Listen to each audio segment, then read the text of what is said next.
Kajian Fathul Bari, Syarah Kitab Sahih Al-Bukhari, Kitabul Iman. Ini kembalinya di setiap di awal kajian Kitabul Iman ini saya ulang-ulang ya. Ya inilah Kitabul Iman itu yang mengapa kita mengkajinya. Ya, iman itu mempercayai, meyakini dan menerima kebenaran agama Islam. Nah itulah yang beriman, itulah yang akan membedakan dan memisahkan manusia, apakah pada akhirnya manusia itu akan hidup abadi di dalam surga, itulah yang beriman, atau apakah akan menjadi manusia yang abadi di neraka, itu yang tidak beriman. Demikianlah yang namanya berimannya sendiri adalah mempercayai, kan, meyakini dan menerima benarnya agama Islam. Nah, itu yang akan membedakan dan memisahkan manusia seperti yang tadi. Apakah akan pada akhirnya apakah akan menjadi manusia yang hidup abadi di surga atau menjadi manusia yang abadi di dalam neraka.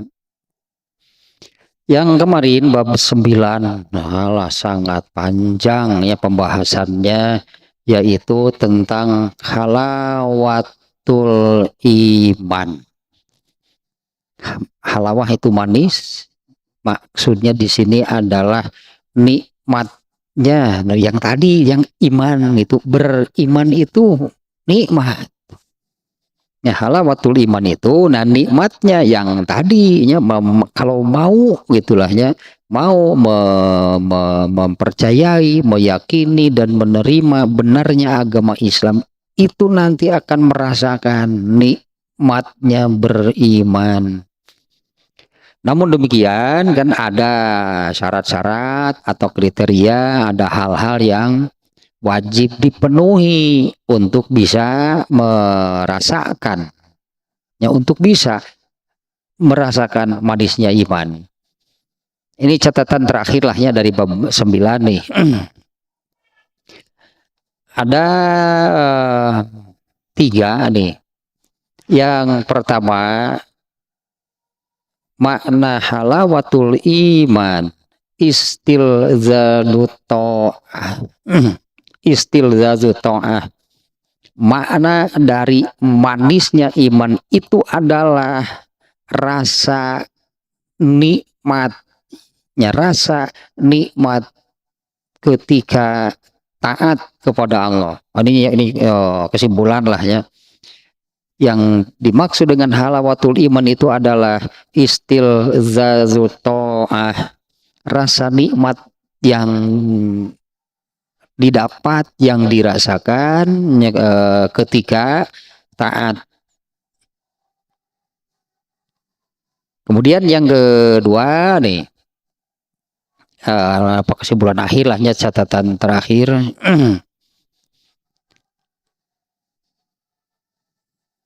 Orang yang al-muttasawfu umuman bizalika nadirun. Ya, orang yang benar-benar artinya merasakan manis. Ya, makanya manisnya digambarkan ibarat rasa manis dari kurma kalah, madu kah, gula kah gitu. Nah, kalau dari buah-buahan itunya yang rasanya manis, puncaknya manis itu kalau matangnya juga maksimal. Nah, amalan yang demikian gitu ya, amalan yang dilakukan dengan kesungguhan, dilakukan dengan maksimal, nah itu akan mendatangkan rasa manisnya juga yang maksimal. Ini ya, amal yang dilakukan dengan bersungguh-sungguh, dilakukan dengan maksimal, maka rasa manis, nah, dalam hal ini kan rasa nikmatnya ketika melakukan ibadah itu juga maksimal. Dan satu lagi ya, faman jahada nafsahu ala zalika, yang bisa merasakan manisnya iman, nikmatnya beriman itu hanyalah orang yang bersungguh-sungguh dalam imannya, dengan imannya. Itu yang tadinya yang disebut beriman itu adalah menerima, mengakui dan apa namanya, mempercayai, mengakui dan menerima benarnya Islam. Nah, itu dilakukan dengan bersungguh-sungguh. Ada tiganya, catatan terakhir lah itunya. Satu, orang yang bisa betul-betul merasakan manisnya iman dengan rasa yang benar-benar manis puncaknya itu jarang. Jarang ya, sedikitnya ini karena berdasarkan kadar keimanan. Nah, di mana kan kadar keimanan setiap orang tidak sama. Ya, yang bisa puncaknya itu jarang. Nah, yang kedua, yang bisa mencapai tingkatan atau level seperti itu hanya orang yang bersungguh-sungguh. Ya, hanya orang yang bersungguh-sungguh. Nah, dalam hal ini kan bersungguh-sungguh dalam beragama Islamnya. Apalagi kalau yang hanya sebutan Islam KTP, boro-boro manisnya iman. Jadi orang Islamnya saja terasa pahit bagi mereka gitu. Jadi orang Islamnya saja terasa pahit. Beragama Islam itu terasa pahit gitunya kalau bagi orang yang sebutannya demikian, Islamnya Islam KTP. Nah, dan yang terakhirnya bahwa yang disebut rasa manisnya iman itu muncul, itu datang dari ibadah garis miring ketaatan, gitunya, dari ibadah garis miring dari ketaatan. Dari situlah munculnya rasa nikmat, gitunya, rasa nikmat beriman. Ya, saya kira cukuplahnya, sudah cukup panjang lebarnya tentang manisnya iman. Bab berikutnya sekarang yang ke-10, saya kira ini tidak terlalu panjang juga nih, tapi ada hal penting di sini tentu saja nih ya. Babun alamatul imani hubbul ansor. Ya, bab alamatul iman, salah satu ciri iman, hubbul ansor, mencintai kaum Ansor. Nah, judulnya demikian ya, babun alamatul imani hubbul Ansor. Ya, bab salah satu ciri, nah itu ya, ciri beriman gitulah ya, mencintai kaum Ansor. Ansor ini jamak dari nasir, seperti sohib, ashab, sohibun sahabat, jamaknya ashabun. Jadi kalau untuk orang yang sejaman ya, beriman kepada Rasulullah dan mati meninggal dalam keadaan muslim, itu disebutnya sahabat. Nah, sahabat itu jamak. Kalau satu orang sohibun, jamaknya bisa sahabat, bisa ashab. Nah, ini Ansor itu asalnya bukan nama. Ansor itu jamak dari nasir. Nasir itu artinya yang menolong. Tapi kemudian Ansor ini menjadi nama, gitulah ya. Ansor ini menjadi nama. Kalau mendengar kaum Ansor, ini sudah jadi nama. Pasti pikiran orang tertuju kepada orang-orang Madinah yang menolong Rasulullah SAW dan para sahabat yang hijrah dari Mekah ke Madinah. Nah, siapa mereka gitu ya? Siapa mereka ini? Karena kalau Ansor ini kan sebutan yang muncul kemudian. Mereka ini adalah penduduk Madinah ya, karena Rasulullah SAW kan hijrahnya dari Mekah ke Madinah. Mereka ini penduduk Madinah.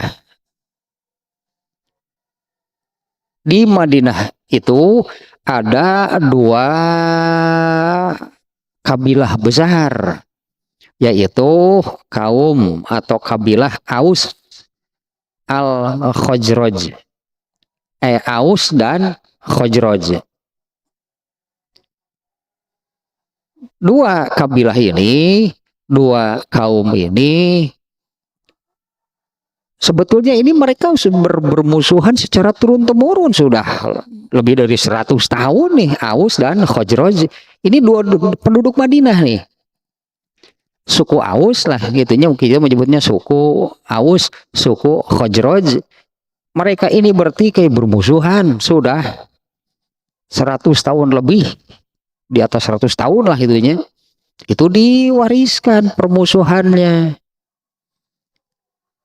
Nah, ini yang kemudian aneh, itulahnya aneh bin ajaib.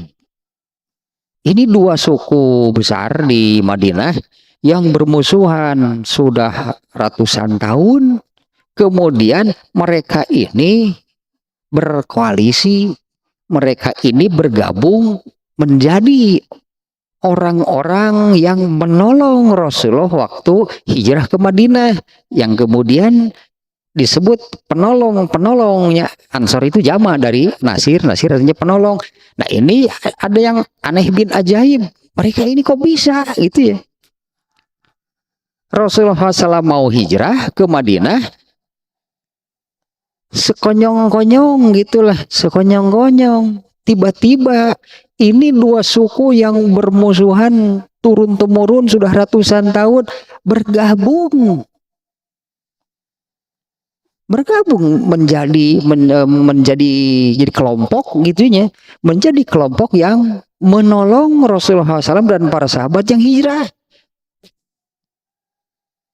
Ada apa ini Aus dan Khazraj ini, ada apa?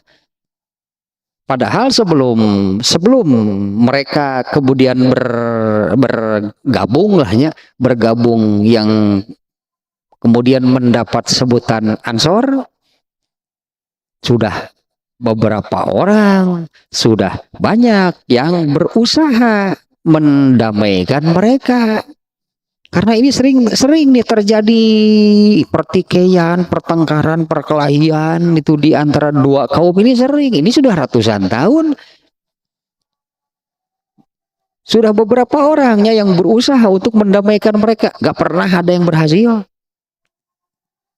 Tapi ketika Rasulullah SAW sebelumnya sudah adanya, sudah ada kabar, sudah ada berita bahwa Rasulullah SAW itu akan hijrah dari Mekah menuju Madinah. Nah, ini kaum Aus dan Khazraj seolah-olah mereka sekonyong-konyong, mereka tiba-tiba berdamai, kemudian bergabung menjadi penolong Rasulullah. Itu kumaha caritana? Ini bagaimana ceritanya ini? Ya, padahalnya yang berusaha sebelumnya, yang berusaha mendamaikan mereka ini sudah beberapa orang dan tidak pernah ada yang berhasil.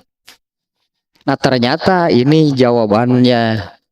Kalau apa namanya sebutannya ini aneh bin ajaib, ini kaum Aus dan Khazraj seolah itu kan tiba-tiba sekonyong-konyong mereka berdamai, bergabung menjadi orang-orang yang menyambut dan menolong Rasulullah SAW datang ke Madinah. Nah, ternyata Allah lah yang Allah lah yang yang menentukan, yang melakukan, yang mendamaikan siapa? Allah berarti.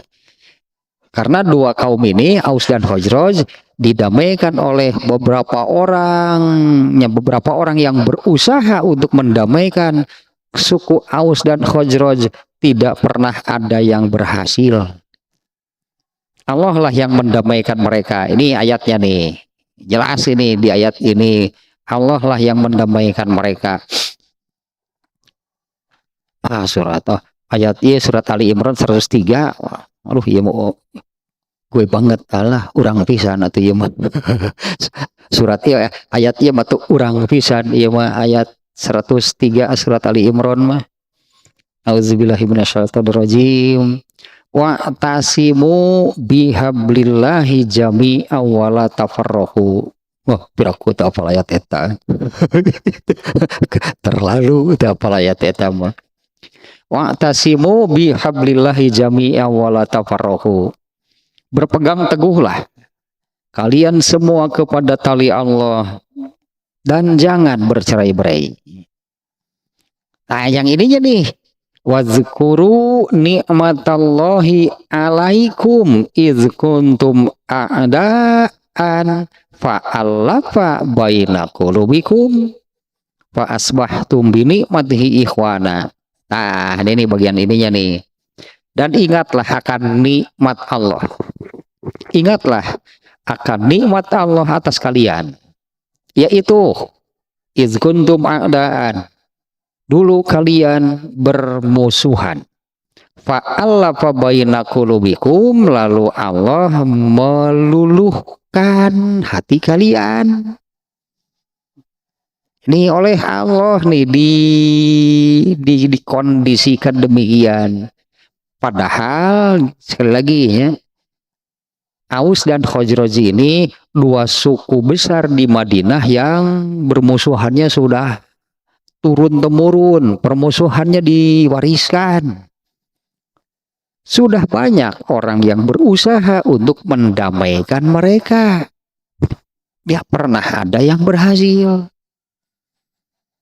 Tapi mereka ini seolah-olah, sekonyong-konyong, tiba-tiba mereka berdamai, bergabung, lalu menjadi penolong Rasulullah. Ketika beliau hijrah datang ke Madinah, Aus dan Khazraj ini sudah mereka itu sudah berdamai, mereka malah bergabung, bersepakat untuk membantu Rasulullah. Itu hal yang ajaib ya, aneh bin ajaib. Ini bisa seperti ini bagaimana gitu kan? Nah, ini ternyata ini ya ayatnya nih. Ingatlah nikmat Allah atas kalian, yaitu ketika kalian bermusuhan. Yang barusan lahnya Aus dan Khazraj ratusan tahun itu diwariskan permusuhannya.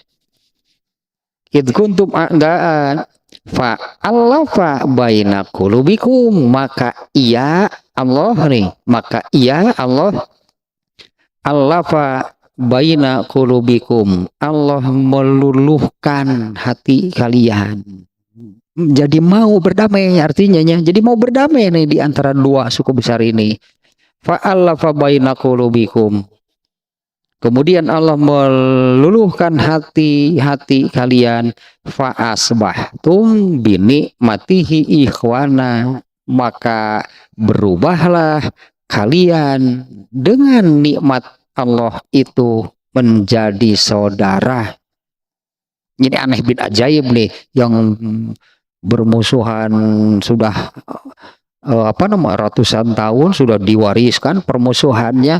Fa asbahtum bi ni'matihi ikhwana, kalian berubah menjadi dengan nikmat dari Allah itu, yaitu tadinya nikmat dari Allahnya adalah Allah meluluhkan hati kalian, Allah melembutkan hati kalian, sehingga dengan kenikmatan Allah itu kalian berubah menjadi saudara.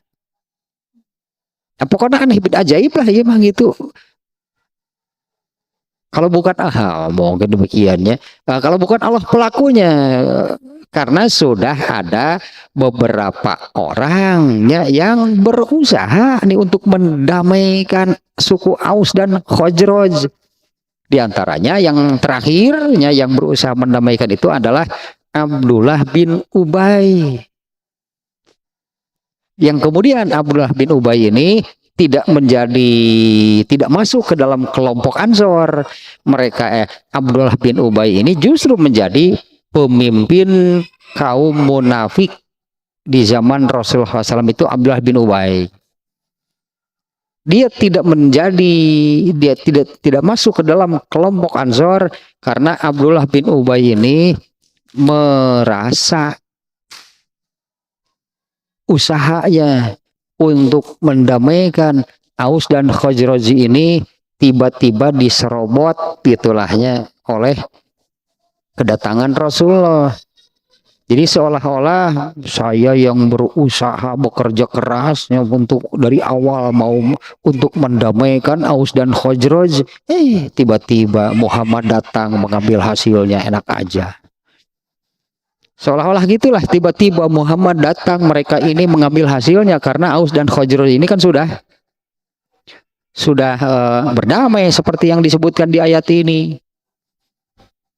Nah, karena sakit hatinya itulah Abdullah bin Ubay itu tidak mau masuk Islam, tidak mau beriman. Yang ada adalah kebencian dan hasud kepada Rasulullah SAW dengan alasan demikian. Seolah-olah hanya Abdullah bin Ubay mengatakan, saya yang berusaha dari awal bekerja keras itulahnya mau untuk mendamaikan antara dua kaum ini. Setelah hampir berhasil, tiba-tiba datanglah Muhammad, lalu Aus dan Khazraj ini berdamai dan ikut kepada Rasulullah. Ngunah wes eta aing nu capek nama tah siga kitulah eta teh Abdullah bin Ubay teh. Ngunah wes eta nya aing nu capek nama eta mah tak aing sangeuk kudu beriman ka si eta itu. Sangeuk aing itu. Nah, Abdullah bin Ubay itu demikiannya, alasan tidak mau berimannya itu karena ya gitulah kerja kerasnya, kerja kerasnya, usahanya, rasa capeknya itu seolah-olah begitu urusan hasilnya diambil oleh Muhammad. Aing geuleuh si eta sebenarnya gitu ta. Padahal ini Allah ya. Allah lah yang mendamaikan hati, meluluhkan, melembutkan hati mereka. Nah, sehingga ya berdamailah mereka dan berubah bahkan menjadi saudara. Itu diantaranya akan ajaib luar biasa ya. Mereka itu muncul rasa persaudaraan, rasa menjadi saudara antara Aus dan Khazraj yang sebelumnya itu bermusuhan sudah ratusan tahun. Wa kuntum ala syafa hufratim minan nar. Nah, Allah menyebutkan di ayat ini, lanjutan ayat barusannya. Berubahlah kalian, Allah meluluhkan, melembutkan hati kalian, sehingga dengan nikmat Allah itu kalian berubah menjadi saudara. Asalnya musuh, asalnya bermusuhan.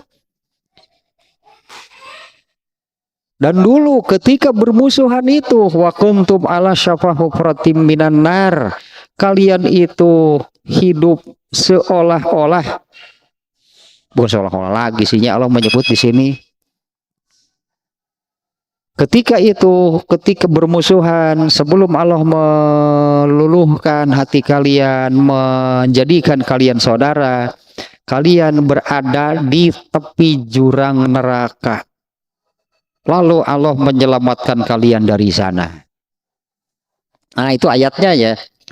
Inilah yang disebut dengan Ansor, pakai alif lam si Al-Ansor. Dan ini judulnya adalah Babun Alamatul Imani Hubbul Ansor. Ciri itulah salah satu ciri keimanan, salah satu tanda berimannya seseorang gitulah ya. Itu demikian kurang lebihnya. Salah satu ciri, salah satu tanda berimannya seseorang itu adalah mencintai kaum Ansor. Nah, kaum Ansor itu siapa? Nah, barusan hanya sejarahnya sedikitnya tentang kaum Ansor. Penduduk Madinah, hanya yang tadi itu penduduk Madinah. Di awal, ini bapaknya Imam Bukharinya pinter pisan, itunya di awal Kitabul Iman, di awal Kitabul Iman, Imam Bukhari sudah yang pertama tadinya apa sih iman itu gitu kan. Imam Bukhari itu kan memunculkan itu sebetulnya di awal bab, di bab pertama tentang Kitabul Iman, apa sih yang disebut iman, yaitu yang tadinya iman itu adalah mempercayai dan meyakini serta menerima gitulah, mengakui, menerima benarnya agama Islam. Nah, kemudian masih di bab satu ya, Imam Bukhari sudah memasukkan nih, yaitu tentang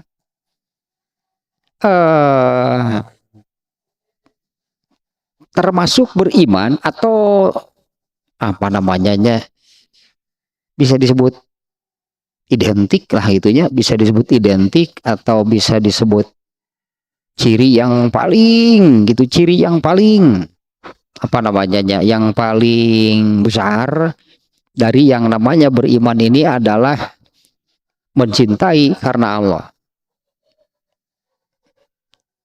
Bahkan kemarin kan di bab yang kemarin bab ke-9, di antara salah satu unsur yang wajib dimiliki oleh seseorang kalau ingin merasakan nikmatnya beriman itu adalah mencintai seseorang dan mencintainya itu karena Allah. Itu salah satunya, salah satu unsur dari salah satu dari 3 unsur yang harus dipenuhi, dimiliki agar bisa merasakan manisnya iman. Nah, bagaimana dengan yang sekarang? Alamatul iman, salah satu tanda beriman itu adalah hubun ansor. Emang kalau kita mencintai ansor landasannya apa? Kenal enggak? Jangankan sama kaum Ansor, kita ini kepada Rasulullah juga enggak kenal. Kita kenal dengan Rasulullah? Enggak. Tapi kan Allah mewajibkan. Allah dan Rasulnya, ini di bab kemarin ya, bab 9. Unsur pertama untuk bisa merasakan manisnya iman itu adalah Allah dan Rasulnya harus menjadi yang paling dicintai. Apa alasannya? Apa landasannya? Kenapa demikian? Kemarinnya sudah saya jelaskan secara panjang lebar. Sementara rasa cinta itu pada diri manusia itu sudah Allah tanamkan. Tapi ini disebutnya kan rasa cinta yang berdasarkan naluri. Kecintaan yang berdasarkan naluri kemana? Kepada orang-orang terdekat pasti. Orang tua ke anak, anak ke orang tua, kepada adik kakak, saudara. Tapi kecintaan kepada Allah dan Rasulnya harus berdasarkan ilmu. Kemudian itu kan yang kecintaan terbesar itu kan harus kepada Rasulullah SAW dan kepada Allah dan Rasulullah. Ini yang saya katakan harus berdasarkan ilmu. Mengapa mereka harus yang paling dicintai? Ini ulang lagi lah sedikitnya. Karena Allah dan Rasulnya lah yang memberi petunjuk, menyelamatkan manusia, menyelamatkan dari dalam neraka. Allah menyelamatkan manusia. Kan tadi di ayat 103 juga Allah menyebut dulu kalian ketika masih bermusuhan sebagai suku Aus, suku Khazraj, Allah menyebut hidup seperti itu, kalian itu hidup atau berada di bibir jurang neraka. fa'anqadzakum minha, lalu Allah selamatkan kalian dari sana. Dengan apa? Dengan mengutus nabi. Maka wajiblah Allah dan Rasulnya yang paling dicintainya, karena Allah lah yang menyelamatkan, yang memberi petunjuk, menyelamatkan hidup manusia, menyelamatkan manusia dari dalam neraka. Yang menyelamatkan itu Allah, tapi kan melalui lisan ajaran gitu ya dari Nabi Shallallahu Alaihi Wasallam. Itu disebutnya kecintaan kepada Allah dan kepada Rasul itu berlandaskan ilmu, bukan naluri. Itu yang barusan ya, karena Allah yang memberi petunjuk, yang menyelamatkan hidup manusia, yang menyelamatkan manusia dari neraka. Allah yang menyelamatkannya melalui ajaran yang disampaikan oleh Rasulullah SAW. Nah sekarang ini kalau mencintai kaum Ansor, landasannya apa? Bandingkanlah dengan yang barusannya. Kalau kecintaan yang berdasarkan naluri, mencintai orang tua, mencintai anak, saudara, nggak usah pakai ilmu, namanya juga naluri, itu sudah muncul. Sehingga kecintaan seperti ini di keluarga kafir juga berlaku. Nggak usah pakai ilmu, itulah, nggak usah pakai ilmu. Kalau kecintaan berdasarkan naluri, orang tua mencintai anak, dan sebaliknya, dengan saudara kandung, dengan saudara, ini di keluarga kafir terjadi nggak yang seperti ini? Artinya kan nggak usah pakai ilmu. Tapi orang Islam menjadikan Allah dan Rasulnya lebih dicintai dibandingkan dengan keluarganya, tadinya orang tua, anak, dan sebagainya lah. Ini landasannya harus ilmu. Tanpa ilmu nggak akan muncul kecintaan kepada Allah. Disebutnya cenjing Allah, mau bagaimana mencintai Allah, nggak akan kejadian. Kalau kita kurang sebenarnya. Kalau kita kurang dalam, mungkinlahnya. Kalau kita ini kurang dalam hal mengenali Allah dan Rasulnya, kecintaan kita kepada mereka ini sulit akan tumbuh. Beda dengan orang yang mengenal Allah secara mendalam, pasti kecintaannya luar biasa. Nah sekarang ini kecintaan terhadap kaum Ansor, emang kaum Ansor siapa? Gitulah gitu. Kalau kita ini harus mencintai mereka, emang mereka siapa? Ternyata ini juga pasti kecintaan berdasarkan ilmu. Kalau kecintaan berdasarkan naluri, mana sampai kecintaan kita kepada kaum Ansor? Saudara bukan, kenal enggak? Disebutkan namanya juga. Itu apa? Mau ada cinta bagaimana? Nah, yang tadinya dasarnya adalah yang tadi. Mereka ini siapa? Ansoru Rasulillah, gitulahnya kalau lengkapnya demikian. Ansoru Rasulillah. Mereka ini ansornya jama, artinya mereka ini adalah penolong Rasulullah. Itulahnya mereka ini penolong Rasulullah. Pada peristiwa yang di dalam Islam ini menjadi tonggak sejarah kebangkitan Islam, yaitu ketika Rasulullah SAW melakukan hijrah. Ini kan mereka ini, kaum Ansor ini kan orang Madinah yang menolong Rasulullah SAW dan para sahabat ketika mereka hijrah ke Madinah. Emang hijrah itu apa? Hijrah itu satu tonggak sejarah kebangkitan Islam. Bahkan, nah ininya dari sini kita bisa melihat nih, sampai Rasulullah meninggal, kalender itu belum ada. Kalau nama bulan sudah ada. Nama bulan, itu kan kalau nama bulan di Quran, bukan di Quran. 1 tahun itu 12 bulan.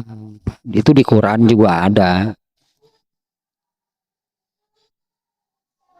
Hanya kalau orang, kan Quran juga sudah menyebut Ramadan, Syahrul Ramadan, tahun berapa? Belum ada. Tahun ke-1, keduanya kapan? Tapi kalau nama bulan itu sudah ada. Nah, di zaman Umar bin Khattab nih sebagai khalifah, ada seseorang yang menulis surat pada bulan apa nama Sya'ban kalau nggak salah. Pada bulan Sya'ban, itu Sya'ban nu mana? Cobalah menyebutkan pada bulan Januari 2024. Jelaskan Januarinya yang mana? Namun menyebutkan iraha Januari lah, coba iraha.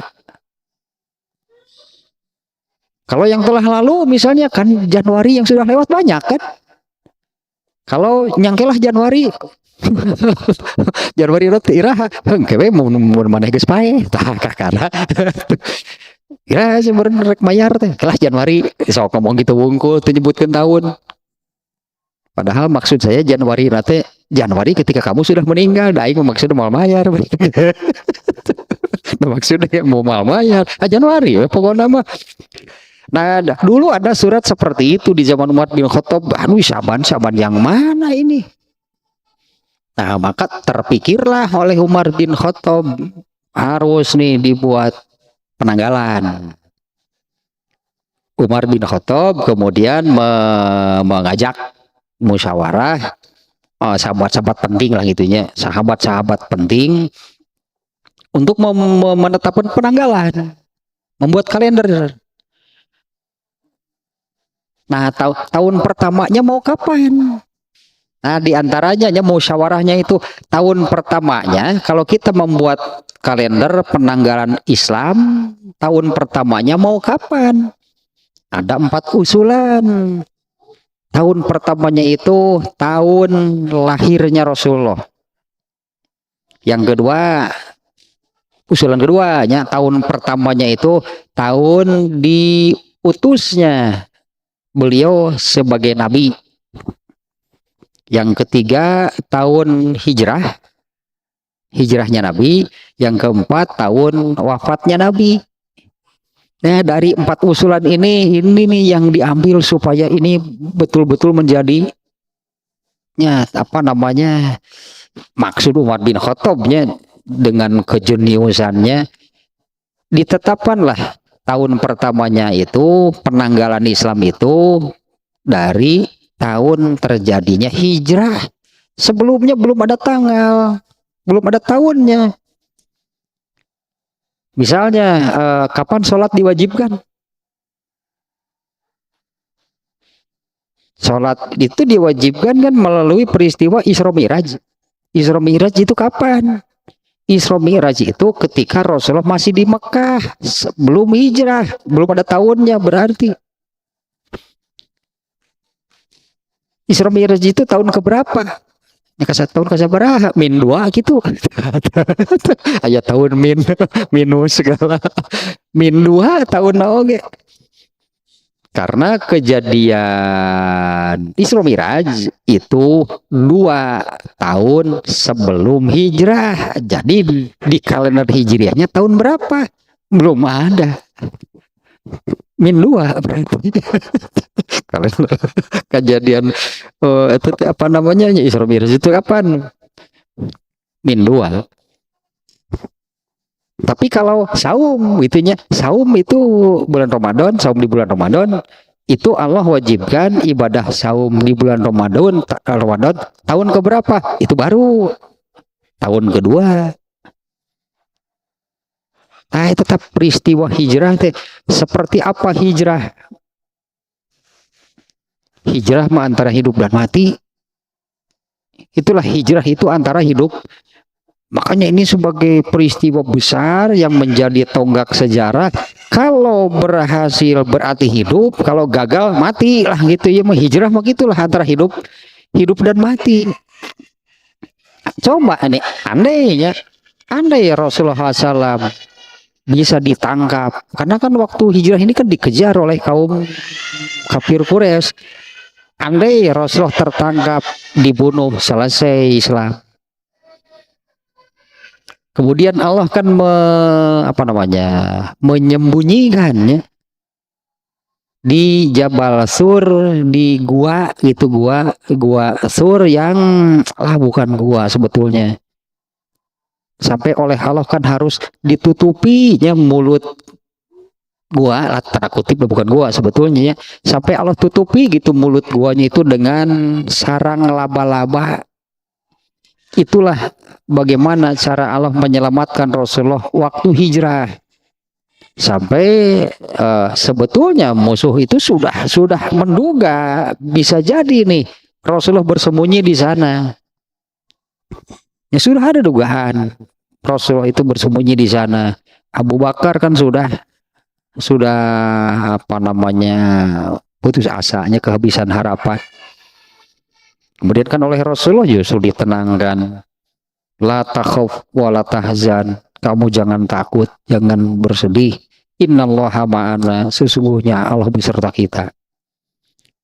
Bagaimana caranya? Oleh Allah kan ditutupi oleh sarang laba-laba, ke dalamnya gak terlalu dalam juga sebetulnya kelihatan kalau ada orang di dalam, disamarkan oleh Allah. Tapi begitu orang melihat dari kejauhan saja sudah, wah ada sarang laba-laba, mustahil ada orang di dalam. Karena kalau ada orang di dalam kan pasti hancur sarang laba-laba. Nah ini kaum ini, kemudian para sahabat yang hijrah meninggalkan Mekah, mereka itu tidak bawa apa-apa. Ya mereka itu tidak bawa apa-apa. Nah, sebutlah hanya baju satu kering di badan, pokoknya. Nu hijrah teh kumaha? Emang hijrah teh kaburu. Ternyun hula timbul yang bekal nyun luput, boro-boro. Ngomong ini hanya itulah baju yang nempel di badan. Terus di sana bagaimana? Itu kan tanah orang, daerah orang, sementara yang hijrah banyak. Terus mereka makannya gimana? Nah gitulah disebut antara hidup dan mati. Nah sehingga yang menolongnya ini oleh Allah diberi keutamaan yang luar biasa. Sampai dijadikan mencintai Ansor, benar berarti beriman. Kalau tidak mencintai Ansor, munafik. Itu enggak teh itunya. Kalau tidak mencintai mereka, tidak mencintai kaum Ansor, itu ada hadisnya nantinya. Yang mencintai kaum Ansor benar beriman, yang tidak mencintainya berarti munafik. Setelah itu 17 belum tamat hadis lagi acan gini belum, hadisnya belum selesai, belum terbaca nih hadisnya nih ya. Atau salah 17 ya nama bab 10-nya barusan belum ke hadisnya, belum selesainya bab ya, karena sangat pentingnya memunculkan, mengetahui siapa gitu Ansor ini, karena ternyata mencintai mereka itu dijadikan salah satu ciri itulahnya benarnya berimannya seseorang itu adalah mencintai kaum Ansor.